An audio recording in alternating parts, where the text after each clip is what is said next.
Hello everyone, my name is Gavin Cleaver. I'm part of the team here at Maxwell Geoservices, and today we're going to continue on with our LogChief webinar series, and I'll be talking about the custom forms in LogChief and how to create them.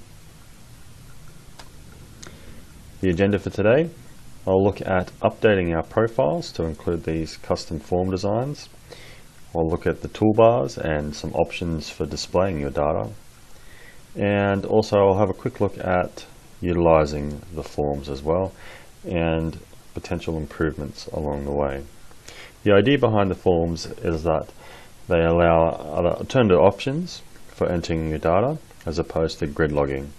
And we can also display data in a number of different ways that can be easier to interpret or more intuitive for data entry. Okay, so let's get to it. So opening up our LogChief demo database here, this is our front end for LogChief, and I have a number of different profiles here, and I'll just quickly open up an exploration profile. And as an example, this is a custom logging form. The alternate method for logging data is to use a grid layout, and this is just some example data here for some collars. So we can see here hole IDs, and some other information about these collars. Alternatively, we can design a form similar to this for any of our tabs that we have along here, so collar, survey, metadata. And you can also begin to see some different options. So we've got some header information, various drop downs with different colors, and images can be added into our profiles as well. So how do we design this?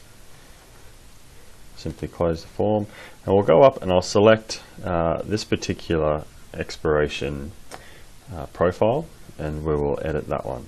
So administration, logging profiles, edit.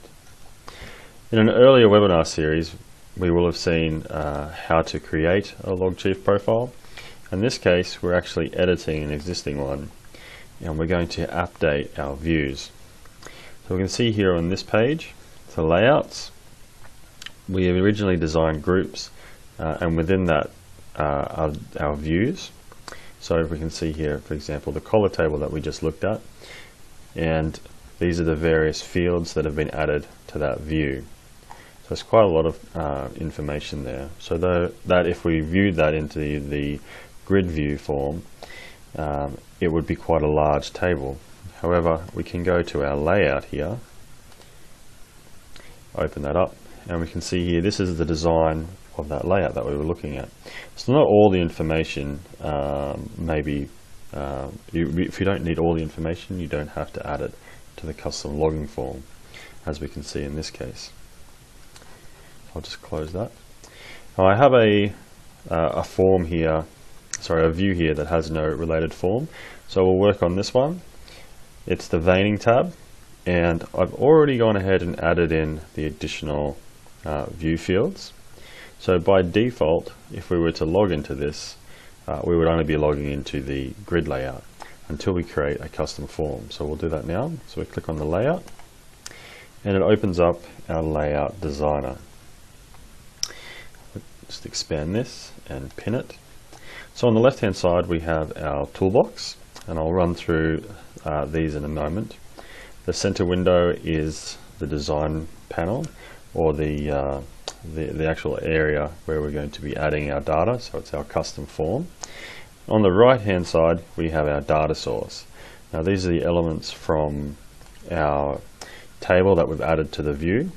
Again, this can actually be more than what we need. It can also include multiple tables as well, or it can include a view if you've added a view to the database. Underneath that we have properties. So I'll just customize this layout a little bit for me, or the layout for me, so I can make it a little bit easier to see. I've got properties tab and the data source tab, and as I mentioned, the center window. Clicking on the properties tab, we can see here the layout size for my form has a height just 742 and a width 1461. So this is important to take note of, because depending on the resolution of our screen size, we need to take that into consideration when we're designing these forms, because this can allow for, if we're using a tablet and we have a smaller screen resolution, then the tablet, we may have to scroll across the screen to add an additional data. So just bear that in mind when you're creating or designing these forms. We can also update things like the background color and also the default font size and color, etc. Okay, so clicking on the data source, we can see here we have some fields in red, we have some fields in orange, and we have fields in white. We can also have fields in yellow as well. So the red fields are mandatory fields. The orange fields are not null fields, but these are ones that we've set up with a default. And then the white fields are all the other columns in those tables, or the view that we don't necessarily need to add data to. However, we can actually select them to add data if we choose. Okay, on the center window here, I'll create a header, and to do that initially, I'll quickly drag in the label. So you just click on it, and you can just drag and drop in any of these items from the toolbox. By default, it will come with a label. So clicking on properties, I can update this label here. So I'll just update this to DH veins. And we can see here I can change the font. So I'll bring this to a larger size, say 24. I can make it bold in terms of text. Just resize that. Let's see, I've got DH veins. I can choose color from our palette. So I can create custom colors. I can look at web colors, and I can look at system colors as well. So there's quite a lot of options in terms of colors. Keeping it consistent with the other tabs, I'll stick with DH veins. Next, I will add in some controls, so we can bring these in. You can also select from the left-hand side an item box and add it within that. So I could select group box, for example, if I'd like to group some of these controls together. So I've selected group box, and by default, again, this comes with a label. So you could put in something like detail, or you can actually leave the box blank if you choose as well. Okay, and to this you can change the colors, the background image if you want as well. So I'll bring in depth from, depth to. So again, just clicking and dragging and dropping that in. In terms of positioning, I'll bring in a depth to as well, and we can see here when I bring these in, I can select them together, I can move them individually, and it also will snap to position. So we can see here that it's justified against the above box in position, and also the pink there indicates that the text will be on the same level. I can move this in closer, and you can see that that will give a particular spacing. So the boxes will remain close, but they won't be in contact with each other. So it's a little bit of manipulation to move that into a suitable position, and depending on the number of data sources that we're adding to the page, we need to just take that into consideration about how we want the form to be presented. And as a minimum, we need to have the red or mandatory field added to the form, and on top of that we can add in those additional fields, and we should think about how we would like to group that information. So I'll just drag that up to the top left, and we can resize this group by box. So I'll just position that slightly up there to the left, close out a little bit. Now I'm going to add in the vein information, and again I'll use the group by box to do that. So I'll just skip ahead and do that now. Okay, so I've gone ahead and added the vein 1 data group and vein 2 data group. So we can see I've got code % style for each of those, and I've just positioned that a little bit easier, so it's a little bit easier on the eye there, and I've added in the logged by as well. Now I'll add in the log date, and we can see here by default it's actually given us full length date. So sometimes that's not actually what we want, so we can actually change the format of that box. And there's an option here called format, and we can just change that to short or custom, or we can put in time, and then it will just update that date there for us, so we can see that there. Okay, just reposition that, and it's good to go. Now I'm going to add in a comments box, and to do that, it's a two-step thing.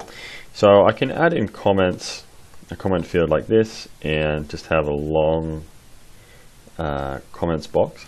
However, sometimes depending on what we're logging or where we are, what we're doing, the comments actually may be quite detailed.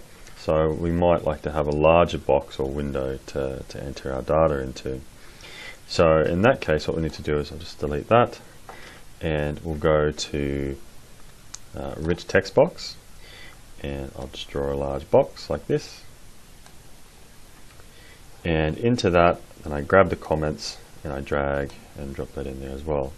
I can add a label just by doing the same thing, and I'll just delete the control and just leave the label and place it above the top there. So that's the comments box ready to go. Now there's also another option here to add in what's called a data grid view. So we grab this and we can draw a large box.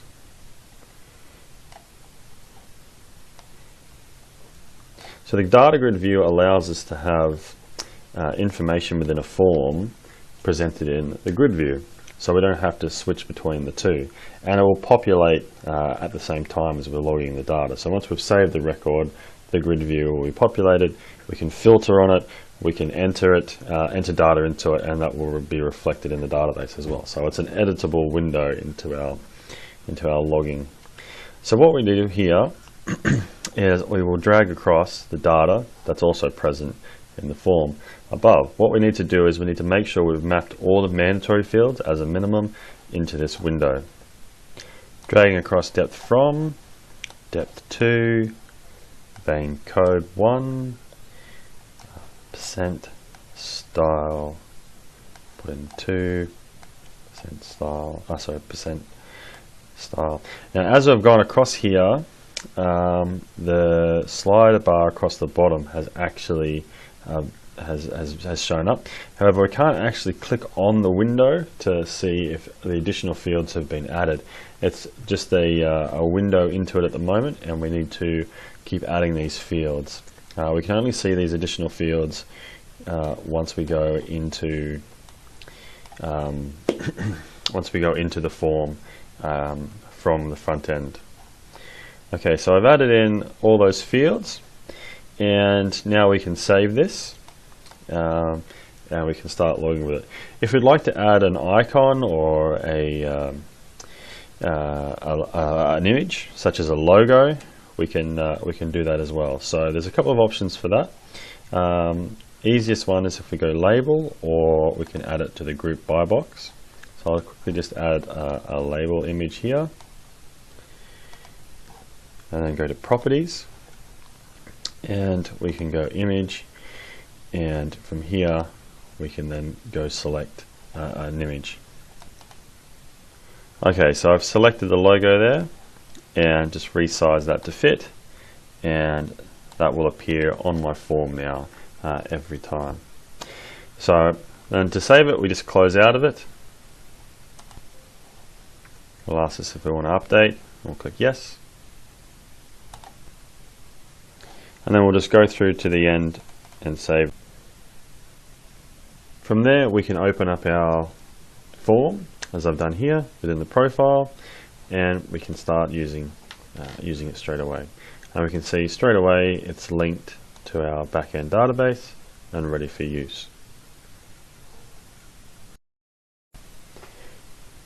So continuing on, we can look at ways to improve the form.